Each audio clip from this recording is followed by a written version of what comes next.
Hello, Philosophy 102. So, this is going to be the first of our recorded lectures. Nothing changes. We continue to meet every Monday for synchronous lectures. I figured I would go ahead and make a recording for you guys, just rather than explaining how this is going to work so we can all see how it's going to work. If there's any confusion after this, feel free to email me. But for our pre-recorded lectures, we're largely just going to be looking at the textbook. You guys will hear a lot from me, but you won't be seeing me too much. We're going to be focusing on the textbook, and we're going to move through the textbook together. I will not ask you to read the textbook independently. If you want to read the textbook or read every chapter, that's great. I love this textbook. I think it's phenomenal, and I enjoy reading it, but we're going to do like focused readings together in this way. So, and I'm gonna, clarify some ideas. In addition to that, I've got a Word document open that we're going to be taking notes together on. This takes the place of a PowerPoint presentation or something like that. So when we see something in the book that we want to highlight or annotate or add some thoughts to, we're going to move over to our Word document that we have open, and we're just going to make sure we have a moment to add those things to our notes. So this is how I've always done it during lecture in person, and students seem to really like it, so hopefully you guys like it too. And let's get started. So we're on chapter 1. Don't believe everything you think. We've got this fantastic 90s trippy picture here. Each chapter is going to begin with the goals of that chapter.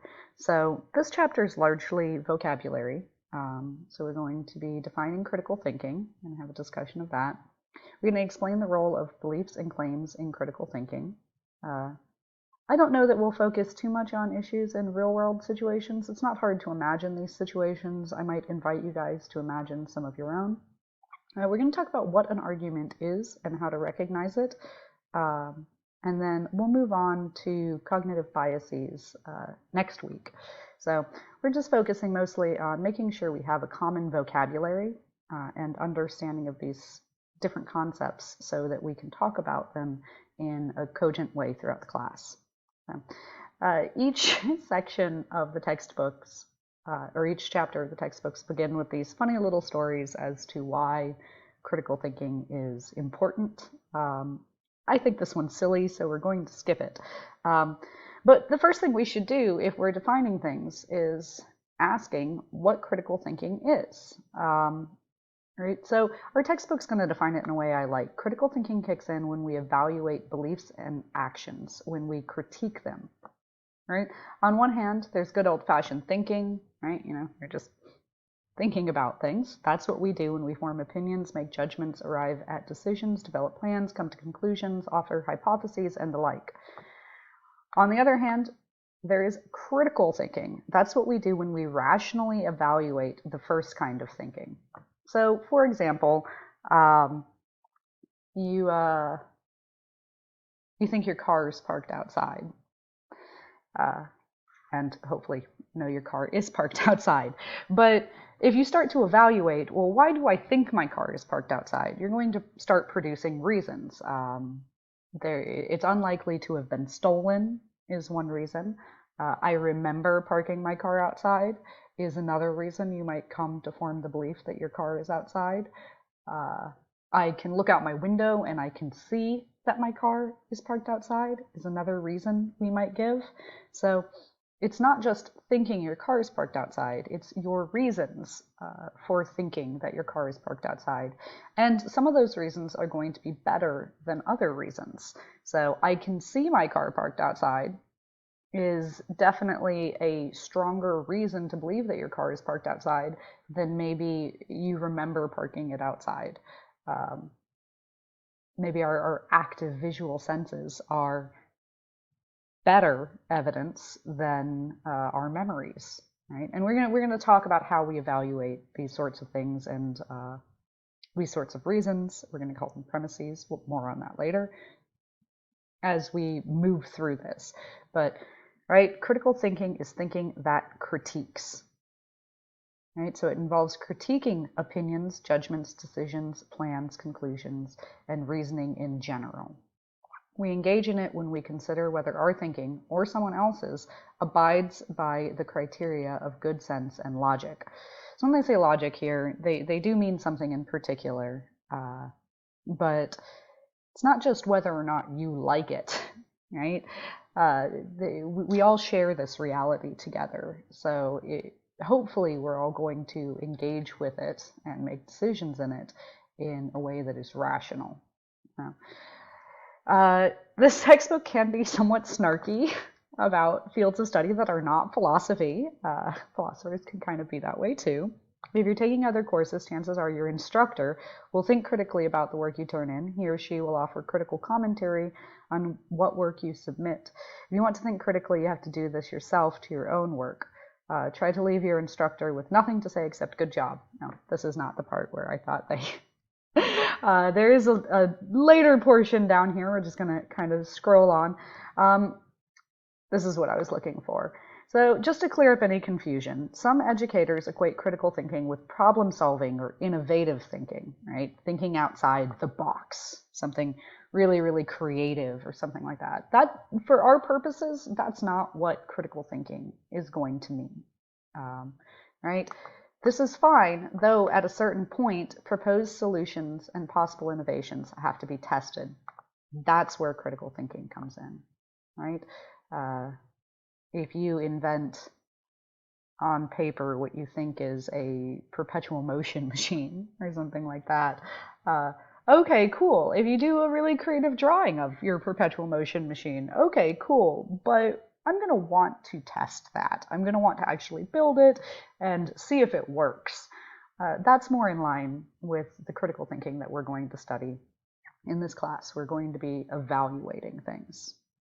So this is a book in critical thinking because it offers guidance about critiquing thinking.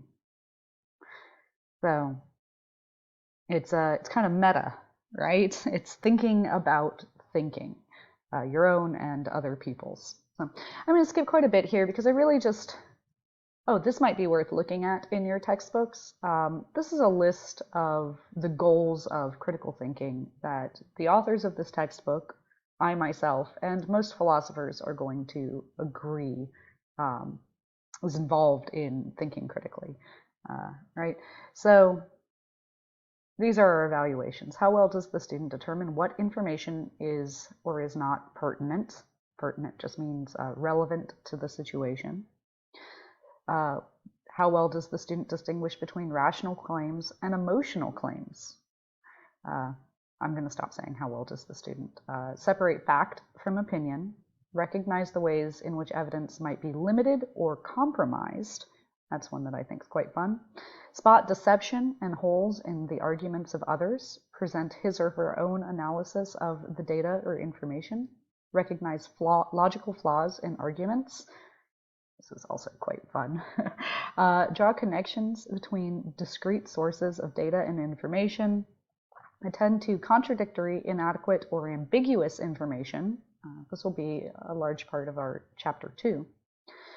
Construct cogent arguments rooted in data rather than opinion. Select the strongest set of supporting data. Avoid overstated conclusions. Those are so annoying, right? When you say you're absolutely certain about something, but actually it's extrapolated a lot, and we're not all that certain how things are going to turn out. You don't want to overstate your conclusions and be like, I'm 100% certain on this, when, really it could be otherwise. Maybe it's 60% likely. Don't overstate your conclusions, you guys. Oh, that's not what I wanted. Okay. Where are we at?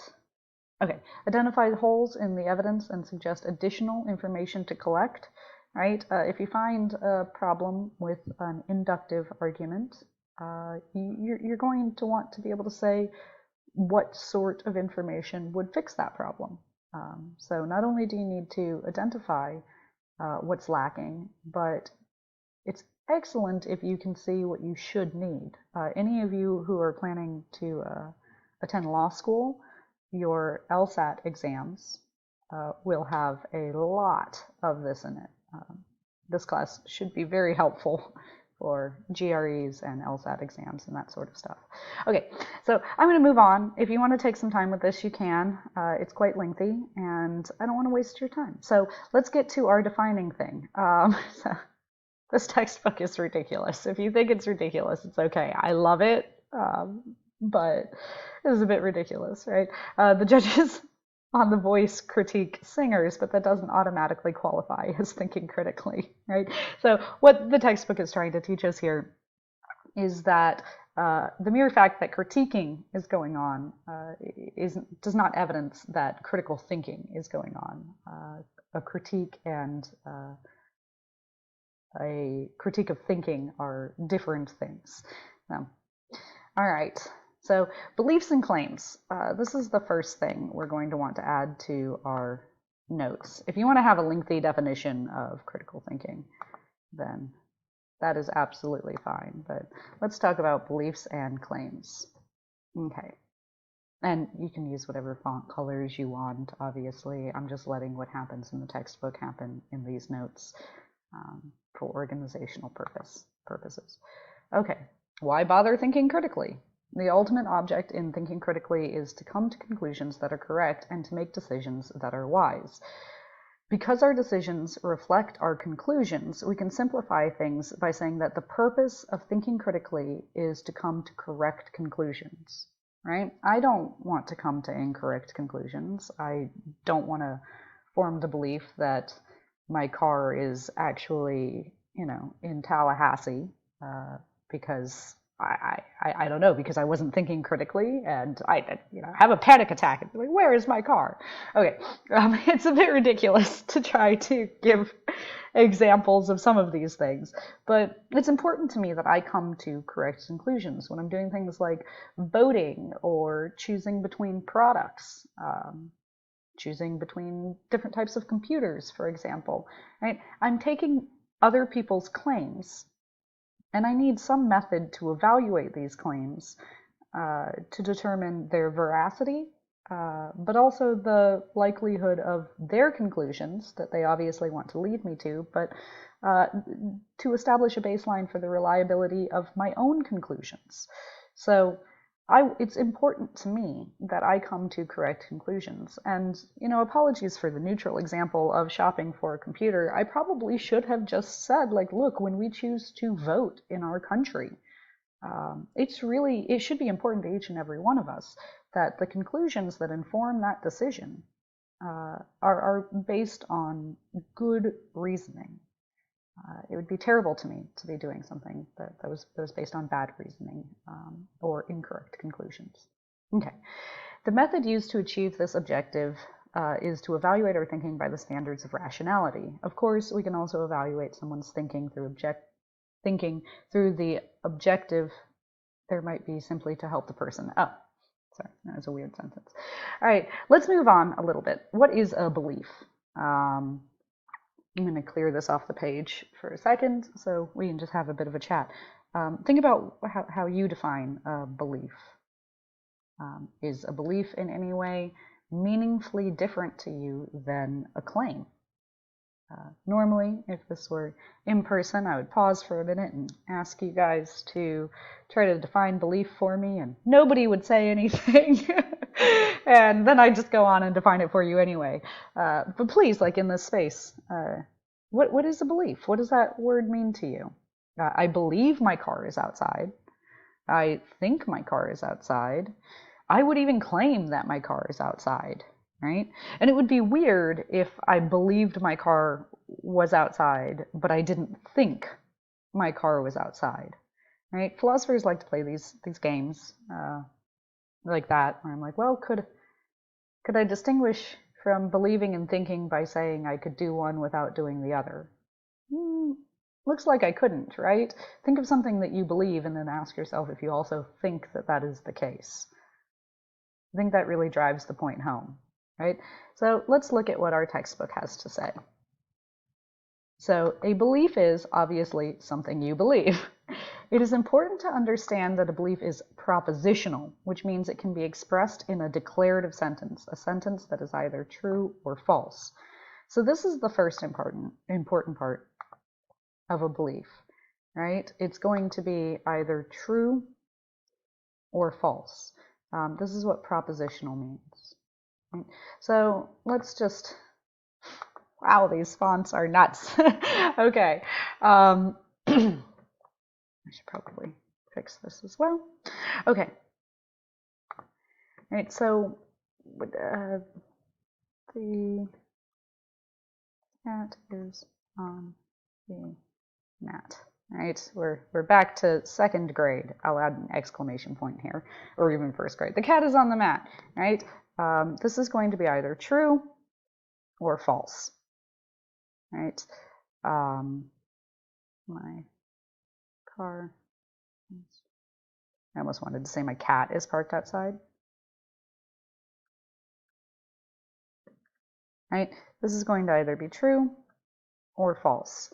We can add I believe in front of either one of these things.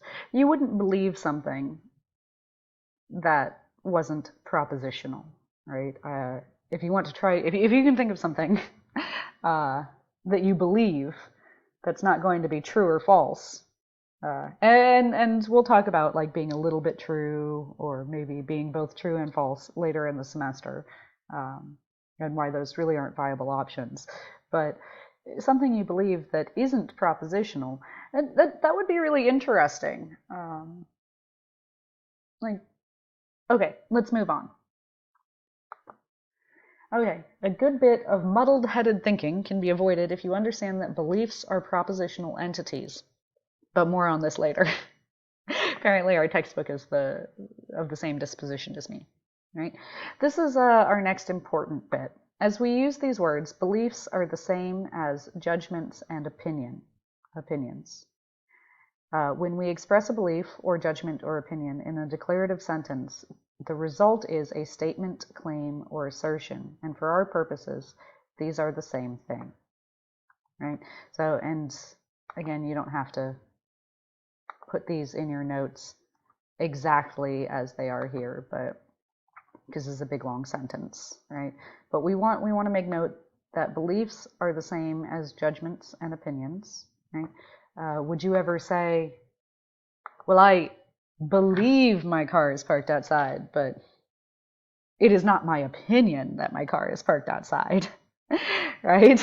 And when I say something like, I believe my car is parked outside, or simply my car is parked outside, which is a declarative sentence, the result is a statement, claim, or assertion. Now, some of this might seem obvious to you, but it's not going to be all that intuitive as we move on. So definitely keep in mind that these things are one and the same. Right? And if you want to think about that for a while and try to challenge yourself with creating something that would make this false, please feel free. Let's challenge our textbook. Okay.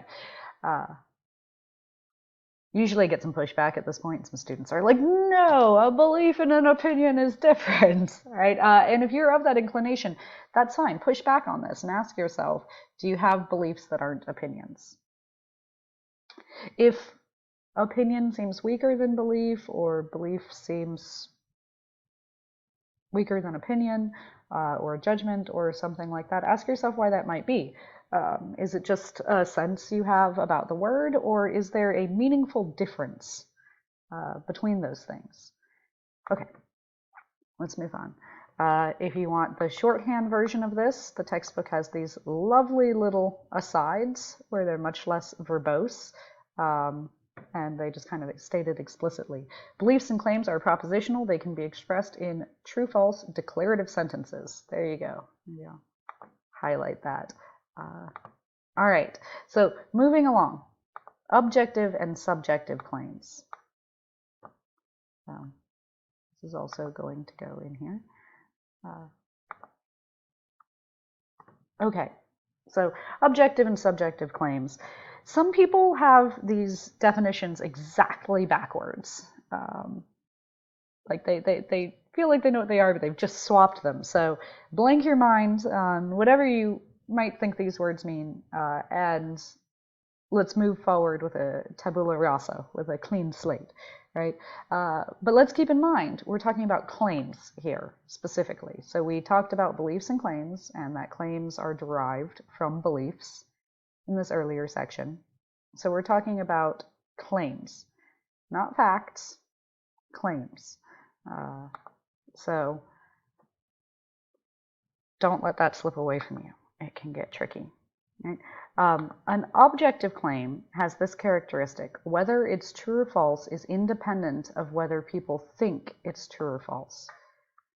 If any of you were philosophy majors, I would take this time to say that, once you get deep enough into philosophy, you can challenge this, but for our purposes, this is perfectly fine, right? So whether it is true or false is independent of whether people think it's true or false. So, for example,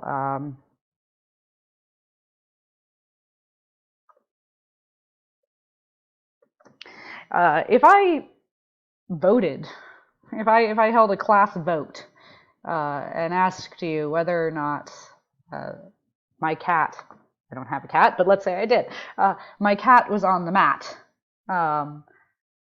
would it matter if you guys all said false if the cat was in actuality on the mat? No, it wouldn't matter. It's not a matter of voting for this sort of thing.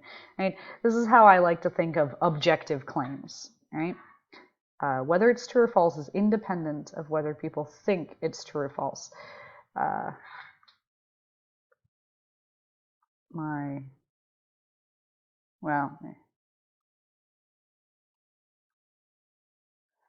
Okay. Let's say that, everybody on Earth vanished. We just winked out of existence. We were annihilated. And would my car stop being a Ford? Would the cat stop being on the mat? No, I mean, the cat might be startled and get up from the mat, but in that instance, it wouldn't even matter whether or not people had any thoughts about it at all. It is mind independent. It doesn't rely on what we think to be true or false. So it might help to think of objective claims as being about external reality. In class, I would usually, put a dry erase marker on the table and ask my class if, we all vanished, would that dry erase marker or eraser, would that thing still be on the table? And the answer is clearly yes. It's not dependent on us or our minds. So these are external sorts of things, but external is too narrow of a definition. These are about things that simply do not rely on human minds, right?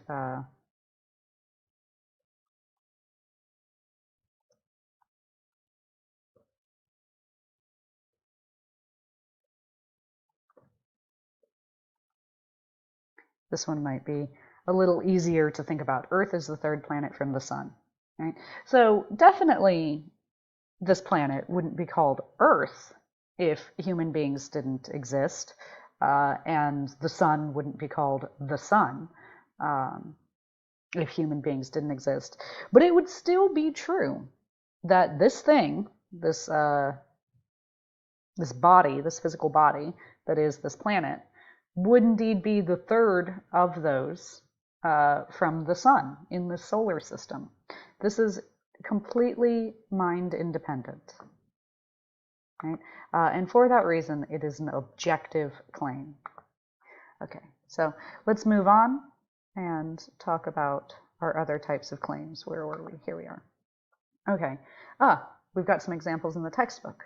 There is life on Mars is thus an objective claim, because whether or not life exists there doesn't depend on whether people think it does. Right? We don't even know the answer to that. I mean, we've got some pretty good inclinations, but it certainly isn't dependent on our opinions or on our beliefs or our thoughts.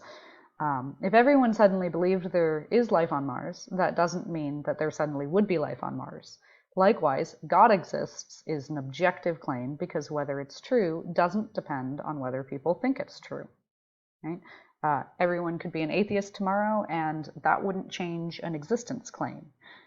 Usually existence claims, actually I think all existence claims, are going to be objective claims for this reason. Right? Whether it's true or false is completely independent of us, right? I could decide to think that my couch doesn't exist, but that wouldn't change the fact that my couch does indeed exist, right? This is very difficult when we don't have any common objects to point at, but existence claims they're not matters of opinion, right? They don't depend on whether people think they're true or false. Right? Likewise, if everybody came to believe in God and God indeed does not exist, then that belief alone would not make that existence claim true or false. They're completely independent. Right, very groovy. So we've got some interesting examples here where we might not know whether they're true or false, but they are still objective because in actuality they're going to be true or false. So very briefly, let's look at this example. Portland, Oregon is closer to the North Pole than to the equator is a true objective claim. Portland, Oregon is closer to the equator than to the North Pole is a false objective claim. Right? So objective doesn't inherently mean true. It just means it's about something that's mind independent. More stamp collectors live in Portland, Oregon than in Portland, Maine is an objective claim whose truth or falsity is not known. Right? I don't think anyone's done any stamp collector counting since this book was written. Why do they choose two Portlands? It's so annoying, right? But let's look at the claim. More stamp collectors live in Portland, Oregon than in Portland, Maine. Okay, there is a fact of the matter about that. We don't know what it is, but there is indeed a fact of the matter about it. We could, at least in theory, count up the stamp collectors and decide whether or not this claim, this objective claim, is true or false. So moving along. Not every claim is objective. Bruno Mars has swag is not objective, for it lacks the characteristic mentioned previously. That is, whether or not someone has swag does depend on whether people think he does. Although I'm told that, like, nobody uses the slang anymore, so my apologies. If nobody thinks Bruno Mars has swag, then he doesn't, right? I guess this is like saying, like, if nobody thinks somebody's awesome, then they're not awesome, right? So these are the books, the authors of our book, right? If Parker thinks he does and Moore doesn't, you will say that Parker and Moore are each entitled to their opinions. Whether someone has swag is in the eyes of the beholder. Claims of this variety are subjective. Whether a subjective claim is true or false is not independent of whether people think it's true or false.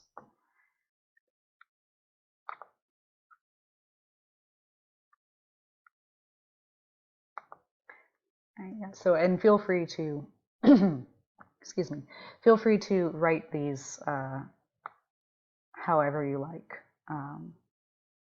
But we've got our definitions here, and I'm just going to add to it.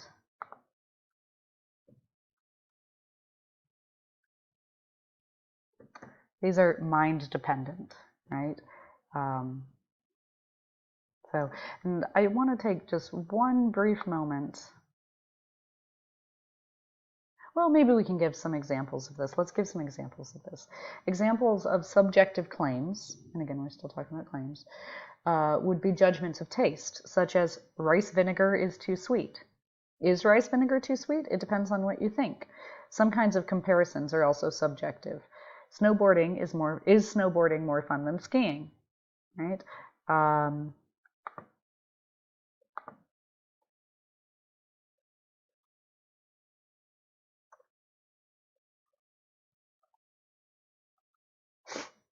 right? It's way too early for class, or like maybe we'll do 8 a.m. is way too early for class. That's going to be an example of a subjective opinion. Maybe you think 8 a.m. is a great time for class, in which case I would say you're crazy, but right? It's subjective. It is a claim, but it's subjective. So maybe you guys can think of some of your own examples to put down here.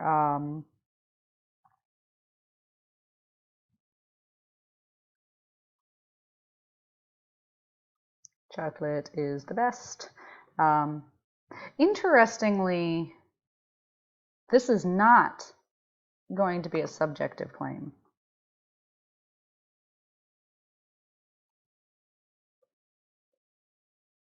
Right?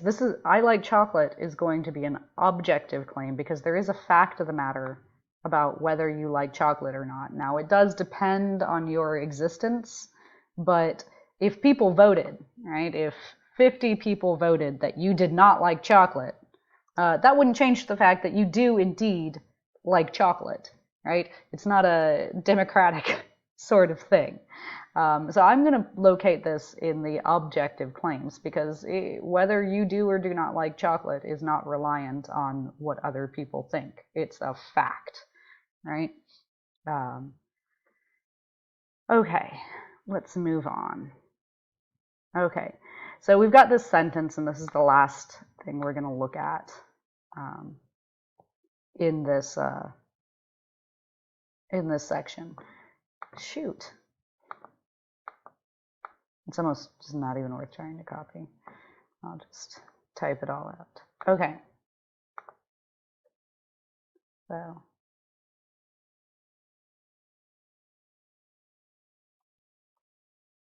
So what sort is this sentence? Oh, I put extra quotes in there. Somebody stole our nifty concrete lawn duck.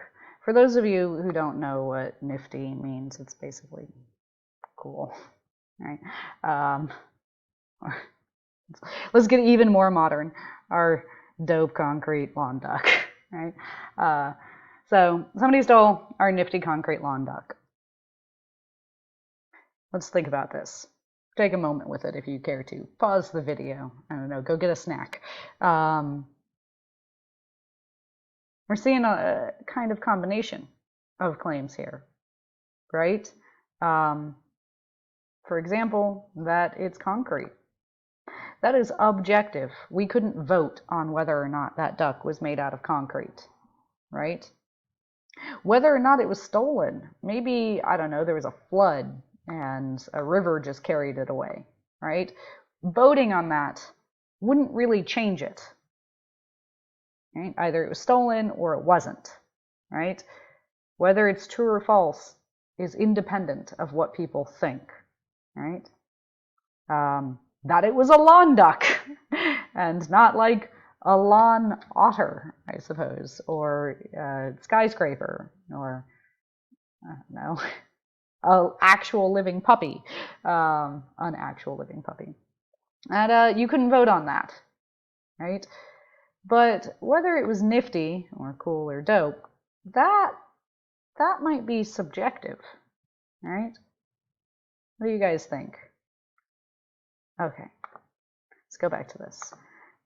No surprise, the book's going to back me up here. Whether the lawn duck is concrete is an objective question. Whether it is our lawn duck is an objective question. Oh yeah, right? I guess maybe it wasn't their lawn duck. Whether it was stolen is an objective question. But whether the stolen concrete lawn duck is nifty is a subjective question. So hopefully that clears up any confusion about these two different sorts of things, right? Okay, last section, and then we are all done. Fact and opinion.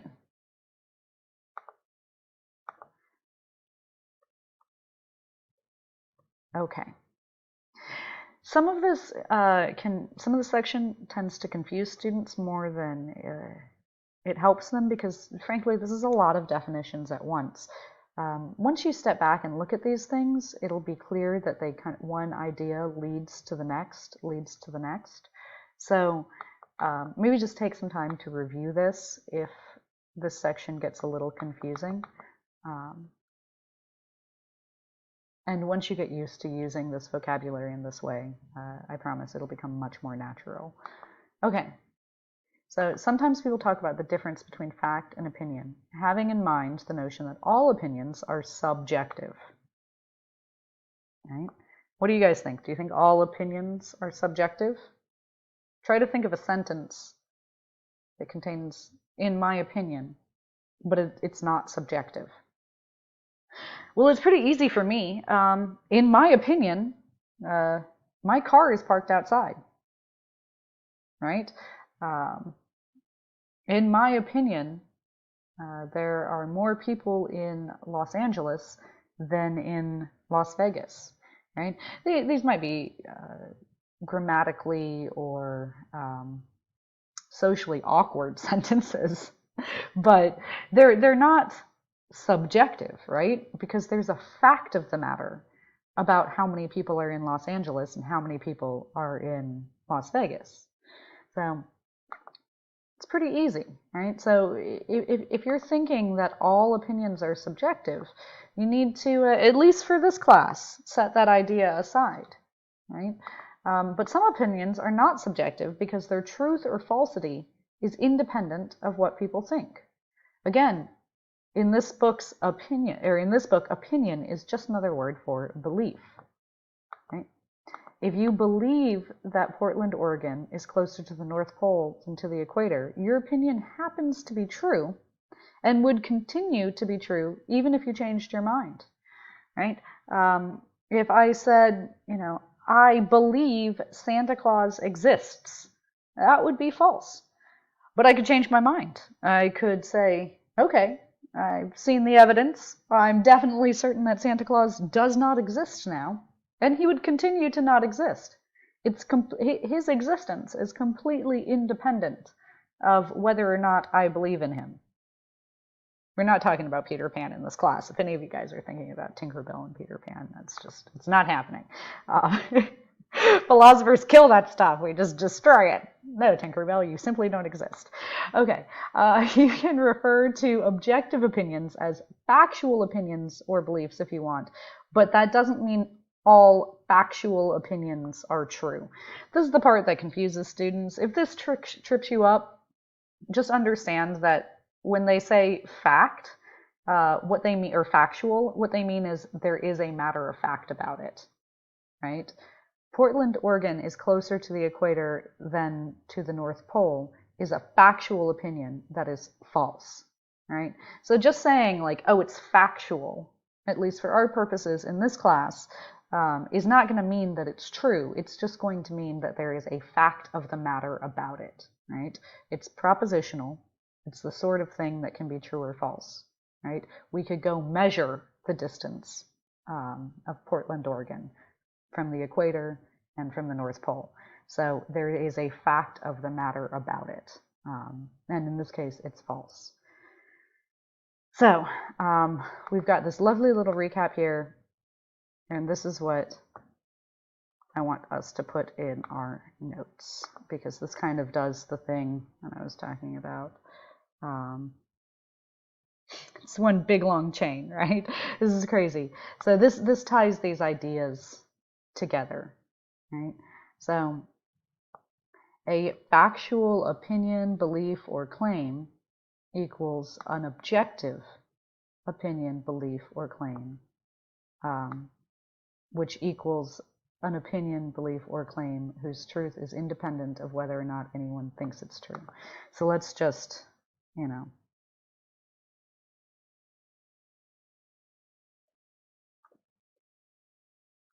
let's talk about it with an example. That makes life a little bit easier, right? So there is life on Mars. This is factual.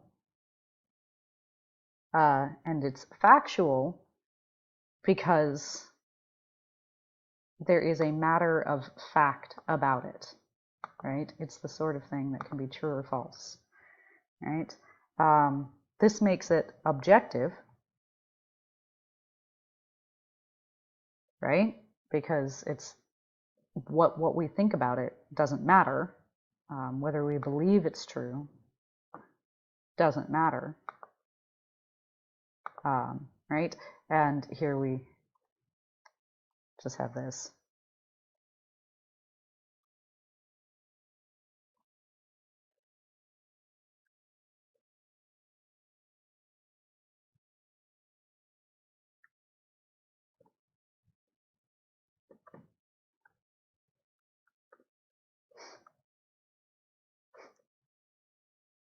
I like to think of it in terms of voting. We couldn't vote on it, right? So factual and objective are essentially synonymous for our purposes. Factual does not mean true, right? This could be false. That's all this is trying to explain to us. It's a pretty simple concept, which you put it in those terms. But again, I understand this can be overwhelming, and we're using words that we know and use in common speech, but maybe we're using them in a slightly different way to how we're used to using them. Okay. All right, thinking about thinking, right? I wouldn't worry about this, but if you're still struggling, feel free to look over some more of the textbook. There is this interesting section on relativism and moral subjectivism. I love this stuff. I think this is great. If you guys want to read this, that is absolutely fine.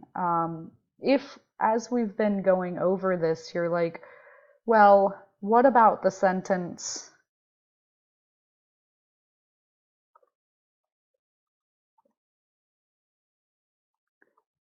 what about that? What kind of sentence is that? Is there a fact of the matter about it? Is that objective or subjective? These sorts of ethical claims are real weird. My degree focuses on these sorts of ethical claims. You can do an entire graduate and PhD program about these sorts of claims and what exactly people mean by them and that sort of stuff. But the good news is this is a required course. You guys aren't doing an entire graduate degree in this stuff. So essentially, we're not going to get into these sorts of sentences. I hope that's okay with everyone. If you're just, burning with curiosity about those sorts of claims, which do appear to be propositional, right? They do appear to propose things about the world.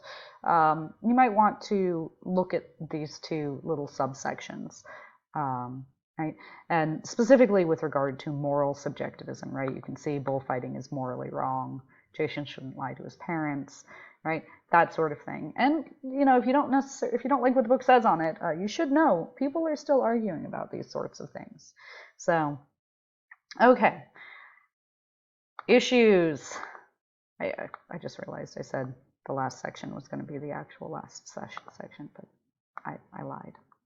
Maybe that's wrong. Maybe it's not. I don't know. Okay, issues. What is an issue?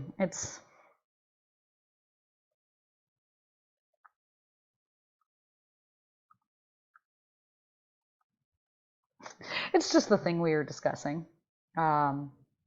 That's all. Maybe I should get rid of the S. Oh, nah, I liked that S. Oh, okay. It's just the topic at hand.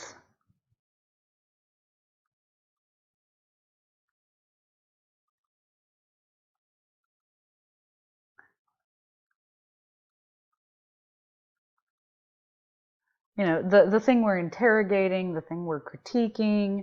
You guys have all heard issue used this way, but because we use it in common language in a slightly different way, like, I don't know what your issue is, right? I don't know what your problem is, that sort of thing. I just want to take a brief moment to clarify that when we talk about something being at issue, that means it's just the subject of our discussion or our analysis, right? So an issue, as we employ the concept in this book, is simply a question. Is Moore taller than Parker? When we ask that question, we raise the issue as to whether Moore is taller than Parker.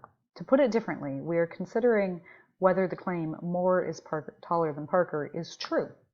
right? Let us note in passing that as with claims, some issues are objective, right? So we could just measure these two bros and be like, yeah, okay, right? It doesn't depend on whether we think he is or not, right? Other issues, such as whether P. Diddy dresses well, are subjective in the sense explained previously, right? So the first order of business when it comes to thinking critically about an issue is to determine what exactly the issue is, right? So identifying the issue, identifying what we're talking about, clarifying that, making sure we agree that we're actually talking about the same issue is super important, right? Unfortunately, in many real life situations, it's difficult to identify exactly what the issue is, meaning it is difficult to identify exactly what claim is in question. This happens for lots of reasons, from purposeful obfuscation to ambiguous terminology to plain muddle-headed thinking. When they say muddle-headed, they just mean confused or dumb thinking. I don't know why they're trying to be fancy. So this is a this is an example of a sentence where we just really can't tell what the issue or what is at issue. We have mistaken unpreparedness to embrace it to be a challenge of the reality and due concern for making all citizens fit for participation will give added strength of citizenship and magnify our achievement. What is that? Right? When they say it's formidable, they don't mean that's impressive. They're saying, like, from a critical thinking perspective, how can we even begin to analyze this thing? Is this claim true or false? What is this? We don't know. How, if we wanted to disagree with it, how would we begin to disagree with it? Right? So, do you understand what issue Harding is addressing? Neither does anybody else, because his statement is perfectly meaningless. So, it's been critiqued multiple times. Oh, fun fact about your book, if you're reading along with this video, you can click on these things and it'll take you to web addresses and such as well. Okay, so we can see that it's really important to identify what the issue is, right? If you have absolutely no clue as to what an issue actually is, there isn't much point in considering it further. You don't know what it is. There also isn't much point in considering it further if you have no idea as to what would count toward settling it. Right? With the example of one person being taller than another, it's really easy. I can say, okay, I understand what we're arguing about, or what's at issue, and I know how to solve it, right? Let's get a ruler or a measuring stick or something of that nature and just measure it, and that will count towards settling it. I could offer that up as evidence and settle the debate, right?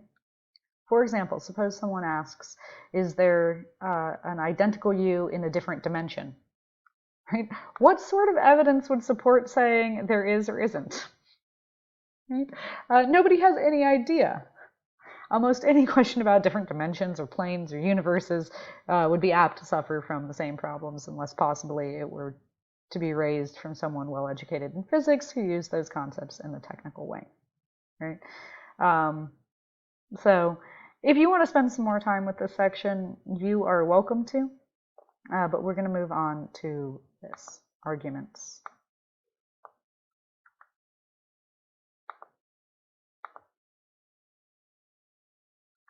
What is an argument?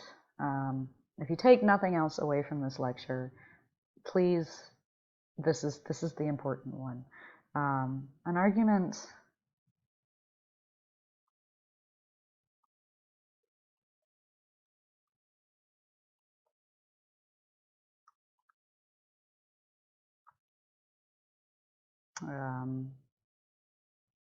I'm trying to think of some other synonyms.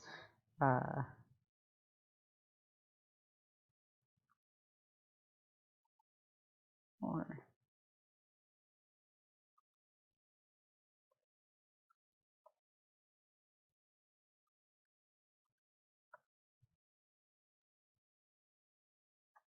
this is really what I want to get at here.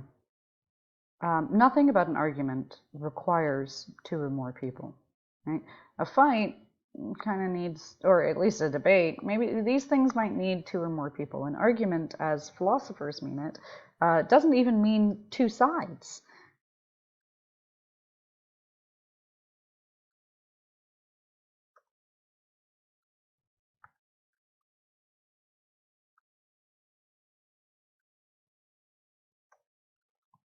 An argument just means one thing, all right?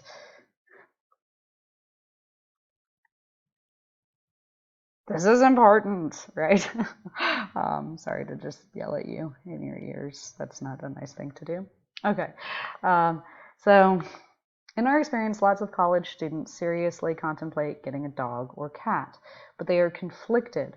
On one hand, it would be sweet to have a nice pet, but on the other, it would be extra work and cost money, and they aren't sure what to do with the animal if they take a trip. You know, this is whatever. Maybe you have other reasons. Maybe you can think of some other reasons on both sides of this. If you are such a student, you weigh the arguments pro and con. An argument presents a consideration for accepting a claim. So this is one definition of an argument. This is probably the one that makes the most sense, right? An argument presents a consideration for accepting a claim. If my claim is we should skip class, right? How would I give you a reason? How would I present some considerations? Well, I might say something like, I heard we aren't doing anything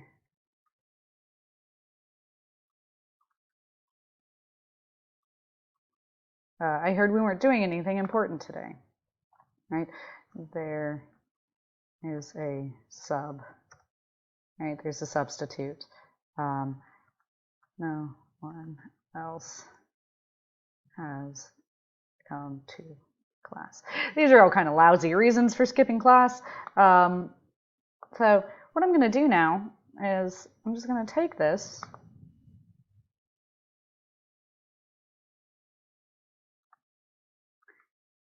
all right. What do we have here? Well, we have a consideration for accepting this claim. I'm giving you reasons to accept this claim. This is an argument. Whether it's good or bad, you know, we can talk about that. That's what we're going to focus on in this class. But this is an argument. Why is this an argument? I'm not fighting with anybody. We haven't heard from the other side. Maybe I'm just talking to myself, right? Right? Maybe I'm considering whether or not I want to skip class, right? So, and these are the reasons, right? I'm presenting a consideration for accepting a claim, this being the claim. All right, so we're going to take a moment to look at the definition of an argument that we're actually going to get. So we're going to,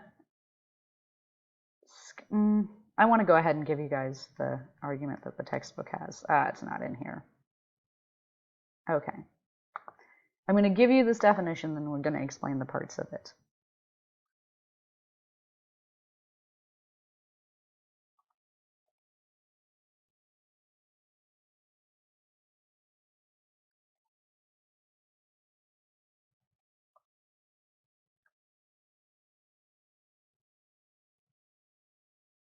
All right, so I was reluctant to just drop this on you because we don't have the definitions in place yet, but I think it makes more sense to talk about it this way. An argument is at least one premise and only one conclusion. Okay, so, oh no, I don't want to stay in bold or underlined. This is the most important thing from today. You guys got to remember this. I'm highlighting it for you. Okay. All right, so Yes, what it does is presents a consideration for accepting a claim, but what it is at least one premise and only one conclusion. So what is a premise?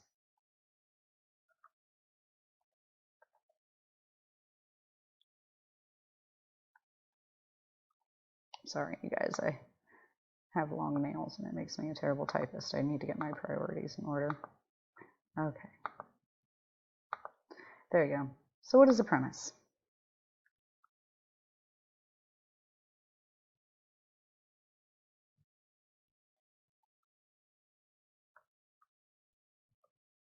It's just a reason.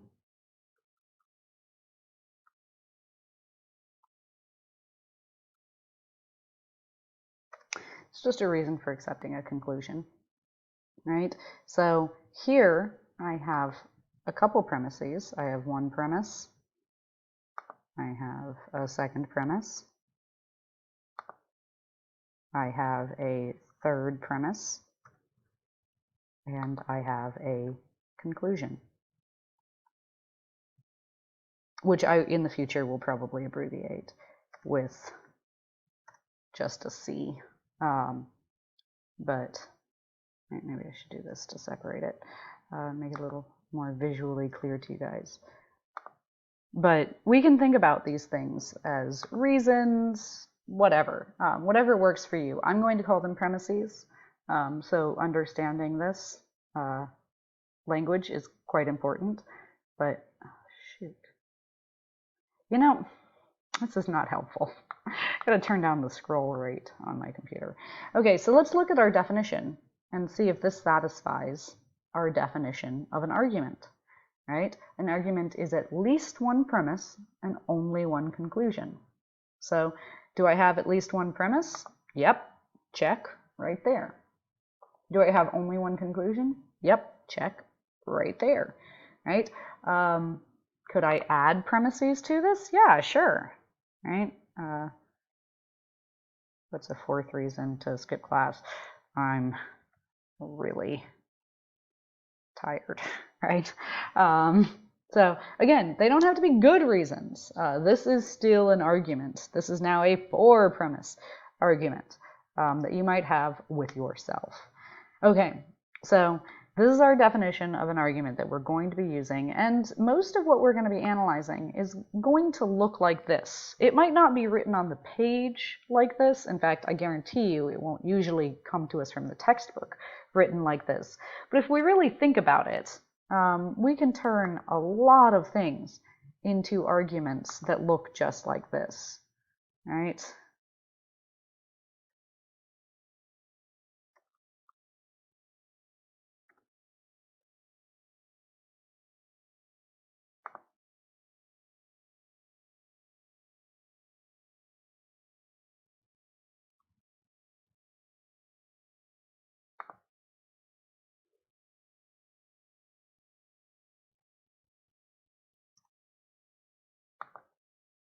Nobody says therefore, but we'll keep it in here. This is something you might find, on Facebook, for example. Right? It might be in the other order. You might get a text message to this effect, right? Being able to break it down, understanding an argument and the way it is structured, being able to turn this into that line by line thing we had before, enables us to analyze it in some really, really interesting and reliable ways, right? If you came across this claim, right, if you got this text message, I heard we aren't doing anything important in class, plus there's a sub and no one else has to come to class. Anyway, I'm really tired, so I think we should skip class, right? Your impulse might be to be like, no, or like, absolutely. Also, I want to get pizza across town, right? And throw in your own premises, right? But if somebody asked you, well, why did you accept or dismiss that argument? I think a lot of you might struggle to explain exactly why in cogent rational terms. So this class and a lot of the critical thinking we're going to focus on is going to be breaking claims like this down, sometimes, line by line. I wonder if I can just get us back there. Yes, I can. Okay, I'm just going to press all these buttons until we're... I bet there's a faster way to do it. There we go. Okay, so breaking down a dense paragraph into something like this, which already, hopefully you guys can tell, is more receptive to analysis. And once you get in the habit of doing this, obviously you can do it in conversation or when just evaluating claims that other people have made on the fly. It's an incredibly useful tool. So the first step, though, is accepting that this is what an argument is, that it's not a debate, it's not a fight, it doesn't even mean there are two people involved in it. It's just a reason for accepting a conclusion, which means at least one premise and only one conclusion, right? We could have this as our argument, and it would still satisfy the definition of an argument. And obviously, by removing all that stuff and having this discussion, we've made ourselves better acquainted with this argument. We've probably thought about it in some different ways. Now we can say, well, that isn't as good of an argument, right? You heard? You had all these other reasons before. So that allows us to really talk about what type of argument it is, which we will get into next class session. So I think I defined everything I needed to define here. We've got what a premise is. Well, real quick before we move on, let's get our textbook definition, right? The part of an argument that provides the reason is called the premise of the argument, right?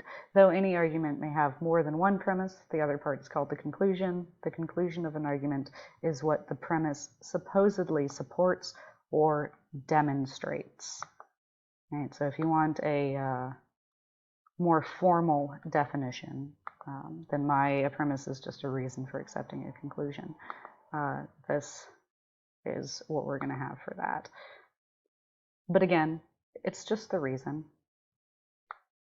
This is the real relevant part of this that I want to make sure you guys get. It's a fancy word for a reason for accepting a conclusion. Okay. Let me see if there's anything else in here. No. Okay. They've got some examples of arguments here, right? So E equals MC squared, right, was based on complex mathematical reasoning, and that reasoning was his argument for saying that E equals MC squared, right? When you do the math that leads to a conclusion like this, that is a kind of argument, right? And it's important to note, not every issue requires an argument for resolution. You don't always have to give reasons and a conclusion for something. Is your throat sore? You can just tell directly. No argument's necessary. You'd be like, my throat's sore. If somebody said, well, why do you think that? You'd be like, well, because it is. It's scratchy, you know? Okay, so all our homework is just going to be in this first little section of Chapter 1. That's everything. Thanks for sticking with me. Sorry if I tend to and feel like I'm done a little before I am done. I want to give you guys a chance to pause this should you need to and put anything back in your notes that you might have missed. So really quickly right here, I'm going to just scroll down and you can pause and make sure you have these things in your notes. Thank you guys. Homework is on Canvas. Hopefully this works for you. This is how every lecture from here on out is going to go. I'm going to make the notes and where applicable and just scroll through the textbook with you. So every Wednesday, this is what you can expect. I'll try to have them up before that, like this one. But, you know, sometimes life happens to me too. So I hope you'll be flexible with me and I will be flexible with you. Awesome. Have a fantastic rest of your week and weekend. Thanks, guys.